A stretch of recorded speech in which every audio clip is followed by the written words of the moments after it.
What's going on, everybody? It's Nate Matthews, and I'm back again to show you guys how to make a embroidery file for your machine. My machine is going to be a Brother PE770, which takes PES files format, so that's the one I'm choosing. Next, I need to choose a hoop that will fit my design. So again, I'm making sure I have the PES format for my machine, or otherwise it will not stitch correctly, and your computer or your machine will not even read it. I'm now selecting the exact size I want, which again, the size that's on this screen is the wrong size. I did change that later, but it will give you a preview as to what hoop size you are choosing. I press OK, and I now have the ability to see how much space I can work with. Since I'm doing a simple text design, I'm choosing the text logo, and I'm going to click in the center of the file here to actually get started. First thing I always get is this error message that says, hey, your text is way too big, it's not going to fit, but don't even worry. Go ahead and just type what you want to type, and we will adjust that size after the fact. We're going to come over here to the side and choose styles, switch it to column, and that's actually going to make sure my text stitches accordingly to each letter and not just the same for, throughout the entire design. So now I have exactly what I want to stitch out on the screen. So I'm going to make sure it fits my hoop by clicking fit hoop. And this will give you a more accurate readout as to what your results will look like. So now for the fun part. I'm clicking white because I did not want no blue in my design. And now I'm going to end up breaking up the text. That way I have control over each and every letter in this design versus changing it all together at once. So I'm selecting break up the text there. And it will give me a preview of all the letters in my design. And I'm going to go ahead and adjust the colors in a few of these letters just so it fits my taste accordingly. So I'm going ahead and highlight the letters that I want, clicking the color at the bottom to change the color of the text. And I'm also going to do it with the letter A in the word gang. There we go. So now that I have the colors the way I want them, again, I'm going to make sure it fits my hoop. There it is, a more accurate result of what we're going to end up getting. And now what I'm going to do is actually put a border around my design. I like to keep it at 0.1 just so it's a very minimal border and stays really close to my design. As you can see it through a border on there, we're going to select that individually. And what I did is actually turn that border into a steel stitch, slightly out of frame. I forgot to, I guess I cropped it too low. But now we are adjusting the properties to make them fit to my taste. I'm turning that color from white, and we're going to actually make it red again by clicking the color at the bottom of the panel. There we go. And now we're almost there. So what we want to do next is actually make sure again that it fits in the hoop. And now what I'm doing is removing all the stops. That way my machine doesn't stop after every single letter. It's just going to do all the white together and then a section of the red, and then I do want the border separately. So we are changing the stops again by right clicking on the section, and we're just going to click remove stop. That way it's going to just be a continuous design, and you can see as they're flashing on screen there, that is how they will be grouped, and the machine will keep going until that section has finished. So now I have it the way I want it. You can also select 3D preview to see what it will look like. I'd say the more accurate version is just looking at the basic one, not 3D. But anyways, go ahead and save your file. Save it wherever you want to save it. I save my stuff on the desktop, and at the save as type, you want to make sure that it again will be the format that your machine will read. So I'm hitting the drop down menu, and mine is a PES single needle file. So I'm selecting that, saving it, and now just like any other file that you guys would create, you drag and drop that file onto your USB stick, and when you're ready, just go ahead and right click and safely eject it so you don't mess up the files.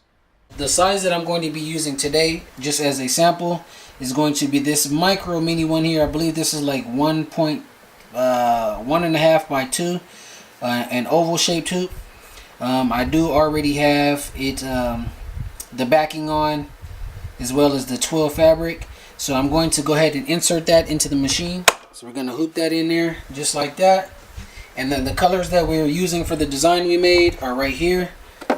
So we got the red and the white, and this time we are using actual embroidery thread, whereas before I used regular thread and it did work. But today we're gonna go ahead and do the proper thing for you guys here. I do have an USB stick on the side, which you guys are not going to be able to see it because it's like just out of frame. But anyways, that gives me the ability to use this USB option here. I do have an embroidery folder, but the file that I'm making or that we're going to use right now is not in a folder. It's right here by itself. That is one of the downsides of this machine versus the other one that I had, because I could actually see the design in color. This, I have no idea what this it would be had I not just put it on here, because it doesn't even tell you the name of the file or anything. But anyways, we're just going to go ahead and click on it. We hit this option here to input it into the machine. As you guys can see up here at the top, it tells us that the first color we need to insert is white. I'm going to go ahead and load it into the machine. Again, it's slightly out of frame there. I'm going to put the cap on it to keep it in place. Nice. And then all we do is follow the little steps here. It just tells us to follow these little guidelines to thread the machine here. Under, over, bring it around, bring it up, bring it back down. Alright, so as you guys can see right here, we have a little latch. So I'm going to go ahead and thread the machine. Let's zoom it in just a tiny bit here. Or how about a whole lot of bit. Just so we can see how the machine threads. So I'm going to go ahead and hit the lever, and the machine should thread that loop. And it actually worked that time. So there. Yay, yay, yay, yay. We're on a roll already. So now that we got the machine threaded, it's telling us again the first color is white. This first group right here is everything that's in white. The next group right there is in red. And then I have another one in red that's going to be used as the border. So before we start, we always want to click adjust to see if I have my hoop in the proper place. So again, I'm going to go to layout. I'm going to hit this little icon right here. And what that allows me to do, it allows me to see if my fabric is in place where I need it to be. So I'm going to hit the button. You guys are not going to be able to see it, but I'm hitting the button to make the machine move everywhere that this thing will thread.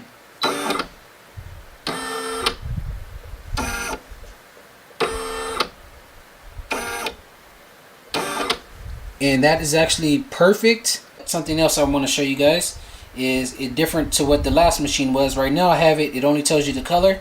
If you want to see an estimated time that it will take, you just had to adjust that. Press the back button. Press back again.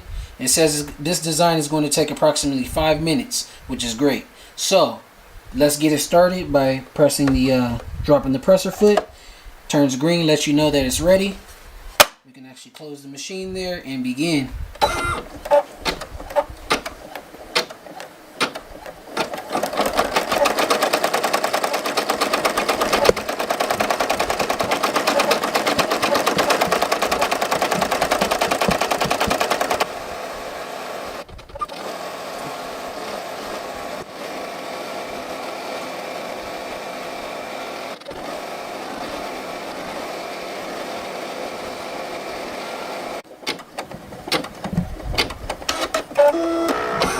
Alright, so just like that, we have the white done already. So let's go ahead and switch it out to the next color. I'm going to go ahead and lift the lid. I'm going to grab some scissors here and cut it. Lift the presser foot, and we actually will remove the thread. And now we are ready for the next color. We're going to need to get some scissors and cut this loose thread in here. That way it doesn't get stuck when we try to change it. I cut the thread so thin, it's hard to get it off of here. Alright, and I'm gonna clean it up a little more after I take it out the hoop, because it's very, very tiny on there. So anyways guys, we're gonna go ahead and change the colors. Simple. Take this out, put the red on here. I'm gonna do the same thing. Drop it down, and it's ready for the red.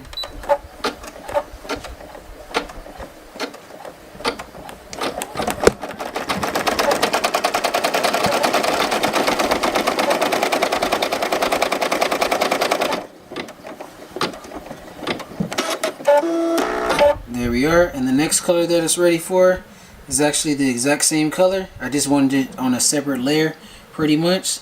So I'm just going to go ahead and hit the green button, and it's going to put the border on it.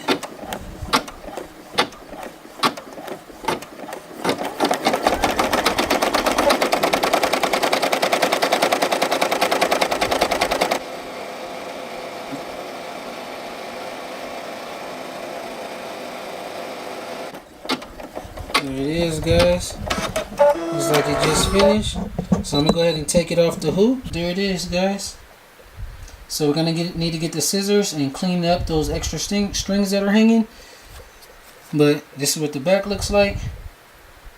As you can see, with the colors being showing in the back, that must mean that I have the tension a little too tight, because the bottom thread is supposed to be the only thing that's showing behind there.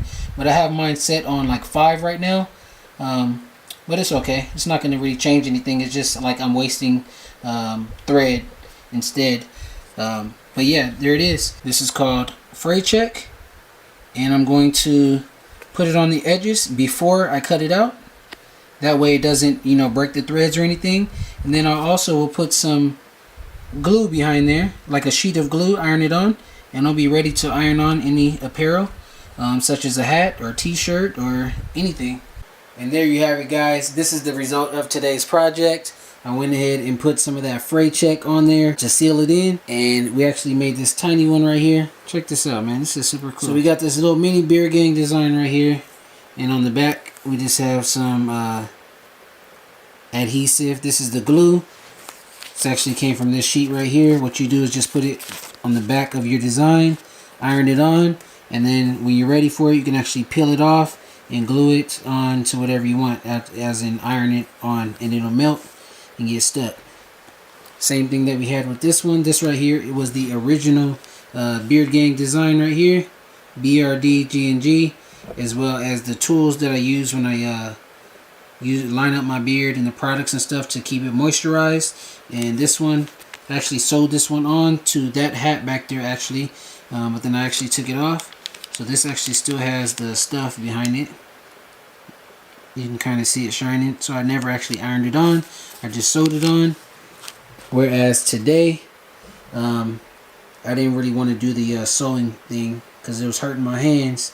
So I just went ahead and did the glue on option. And it is stuck on there pretty good. So check this out. Took a thrifted hat, redesigned it, and these little ones right here, this little one is really good if I wanted to you know, of course not on the same hat, but if you want to put it on the bottom, the back of a hat, like if you came with a different type of design, it's like boom, it's like a little label thing. You can also put it on the bottom of a shirt. So for example, boom, you guys can't really see, but anyways, you could also put it at the back of the bottom of a shirt, like, you know, the brand name, or the back of the shirt up on the collar. So yeah, let me know what you guys think about today's project. What designs you guys might want in the future, what tutorials you guys might want in the future with the embroidery program. And also, if you guys have a simple design, again, I'm new to this embroidery thing, but I am learning each and every day. If you guys do not have the time to try to teach yourself, or if you just have a design that you're ready to get done right now, just contact me. I won't be able to do it for free because, again, it does take a little time, but I will be able to help you guys out if you need it. Go ahead and drop a comment below. Let me know what you guys think, and I hope you guys stay around for the next one. Peace.